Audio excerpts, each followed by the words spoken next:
Big ব্যাশে বল হাতে ভালো সময় কাটছে রিশাদ হোসেনের। যৌথভাবে টুর্নামেন্টের তৃতীয় উইকেট শিকারী বনে গেছেন এই টাইগার লিগে। তার দল হোবার্ট হারিকেন্সের নজর শিরোপার দিকে। ডিফেন্ডিং চ্যাম্পিয়ন দলটি রিশাদকে ব্যবহার করে এবারও কি ট্রফি ঘরে তুলবে? ক্রিকেট কি লাকি চার্মে বিশ্বাস করে? উত্তরটা যদি হ্যাঁ হয় তাহলে রিশাদ হোসেন বেশ কটি দলের জন্য লাকি চার্মই বটে। বিপিএল, পিএসএল, জিএসএল খেলেছেন, সেখানে হয়েছেন চ্যাম্পিয়ন। সময়টা এবার হোবার্ট হারিকেন্সের। রিশাদের ট্রফি ভাগ্য ব্যবহার করে এবারও কি ওরা শিরোপা জিততে পারবে? ট্রফি জয় কেবল ভাগ্যের ওপর ভর করে হয় না, দরকার ব্যাটে বলে সমান তালে পারফর্ম করার। আর সে কাজটাও করছে হোবার্ট হারিকেন্স। টুর্নামেন্টে 4 ম্যাচ খেলে 3টাতেই জয় তুলে নিয়েছে রিশাদের দল। জয় পাওয়া ম্যাচগুলোতেও এই বোলারের পারফরমেন্স ছিল নজরকাড়া। সবশেষ ম্যাচেও 4 ওভারে 33 রান দিয়ে নিয়েছেন 3 উইকেট।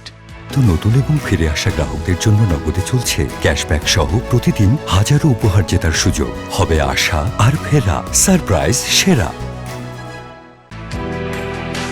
বিপিএল স্কিপ করে বিগ ব্যাশ খেলতে যাওয়ার সিদ্ধান্তটা যে সঠিক ছিল সেটা রিশাদ প্রমাণ করেছেন। 4 ম্যাচ খেলে নিয়েছেন 6 উইকেট, যৌথভাবে যা তৃতীয় সর্বোচ্চ। দলের হয়ে দ্বিতীয় তালিকায় আছেন এই লেগি। এমন সুপার ফর্মে থাকা একজন বোলারকে ব্যবহার করে আবারও একবার শিরোপা জয়ের জন্য ফাইট দিতেই পারে Hobart Hurricanes.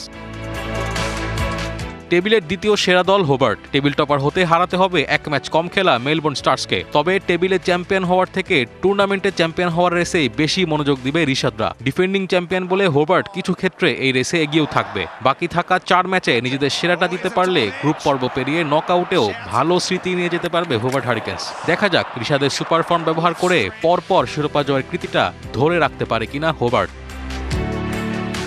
Naim Hamid, DBC news.